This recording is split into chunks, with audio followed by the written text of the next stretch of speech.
Seorang yang sudah sampai usia 40 tahun, maka Allah mengingatkan dia untuk menyiapkan 5 bekal utama sebelum dia kembali pada Allah Subhanahu wa taala. Hati-hati yang sudah sampai 40 tahun, jika Anda belum memiliki satu di antara 5 ini, Anda mesti khawatir. Karena ini peringatan dari Al-Quran. Baik, 1. Qala Rabbi auzi'ni an ashkura ni'mataka allati an'amta 'alayya wa 'ala walidayya. Amanat pertama, kata Allah, dia mesti memperbanyak doa kepada Allah Subhanahu wa taala agar dibimbing. Banyak doa agar dibimbing mensyukuri nikmat hidup, plus bisa meningkatkan bakti pada orang tua. 1.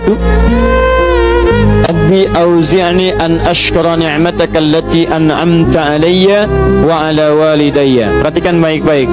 Ya Allah, mohon bimbing saya untuk selalu bisa mensyukuri segala nikmat yang telah Engkau berikan pada saya sekarang, 1, dan pada kedua orang tua saya.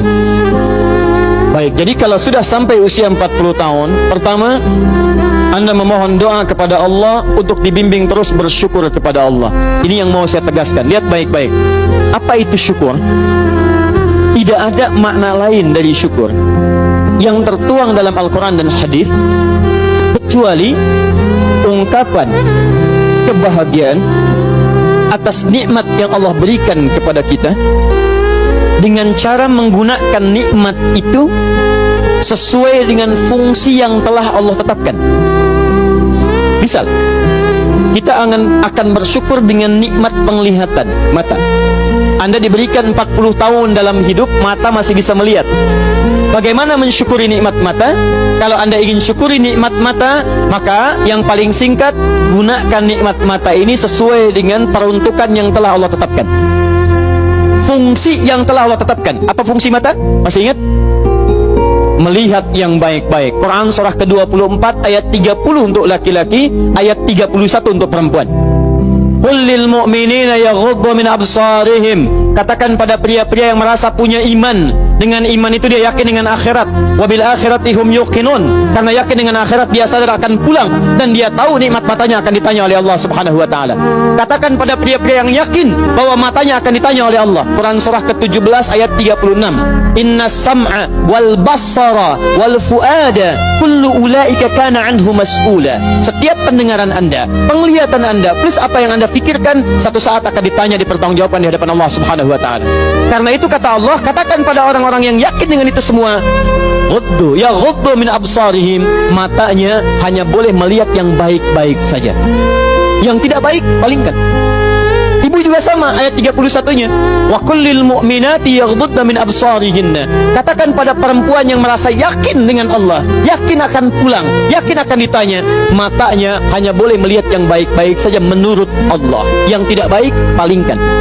Di ghaddul basar itu bukan nggak boleh lihat, Pak. Ghaddul basar itu silahkan lihat, tapi ketika yang dilihat tidak baik menurut Allah, maka palingkan dari itu semua. Ini tidak tepat, teman-teman sekalian. Anda hanya mengucapkan alhamdulillah ya, sampai sekarang penglihatan masih baik. Belum cukup. Baik itu dipakai lihat apa? Penglihatannya baik, tapi masalahnya yang dilihat baik tidak. Itu poinnya. Maaf, ada anak usia 4 tahun, Bu, Pak, tidak bisa melihat. Dalam tidak bisa melihatnya, dia masih mau menghafal Al-Quran. Namanya Mu'af. Tinggalnya di Asyut, adanya di Kaira, negaranya Mesir.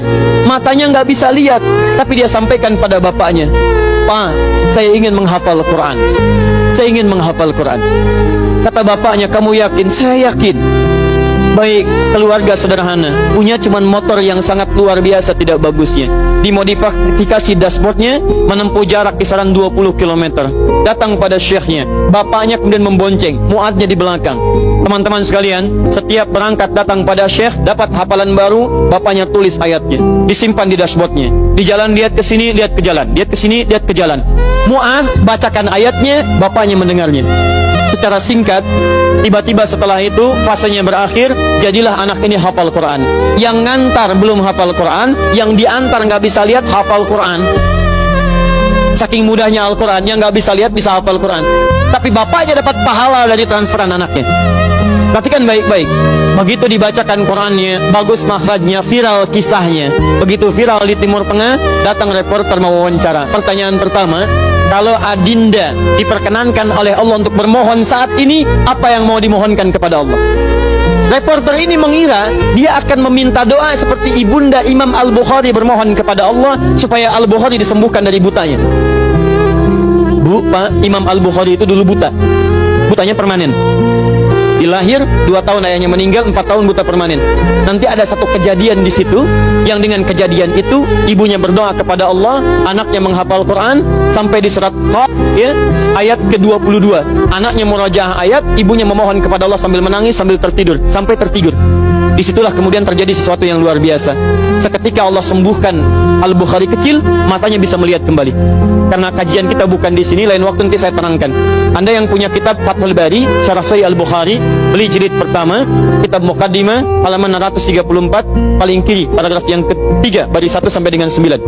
Anda temukan kisahnya. Nah, reporter ini mengira ini Mu'adz akan minta kepada Allah seperti Al-Bukhari kecil memohon kepada Allah, matanya bisa melihat lagi. Ternyata lihat baik-baik.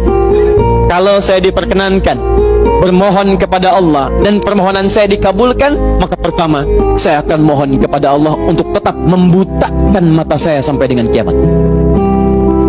Ya Rabb, mohon butakan mata saya sampai kiamat, karena dengan buta mata ini saya bisa menghafal Quran. Saya takut ya Allah, kalau saya melihat lagi, mata saya melihat maksiat dan hilang Quran dari hafalan saya. Anda bisa bayangkan, anak kecil 4 tahun, mata nggak bisa lihat, digunakan menghafal Quran. Dan dia takut kalau melihat matanya dipakai maksiat. Antum dikasih 40 tahun, 40 tahun, lebih daripada 4 tahun, lebih dari 14 tahun, Anda sampai 40 tahun, dipakai mata, dipakai apa mata Anda sampai dengan hari ini? Berapa maksiat yang telah Anda kumpulkan dari mata Anda itu? Mungkin wajar, jangankan hafal, baca masih sulit, lihat mushaf masih enggan, membaca masih susah. Kalau Anda sulit berhadapan dengan Al-Quran dalam pandangan Anda, tanyakan pada diri Anda, dipakai maksiat apa mata ini selama ini?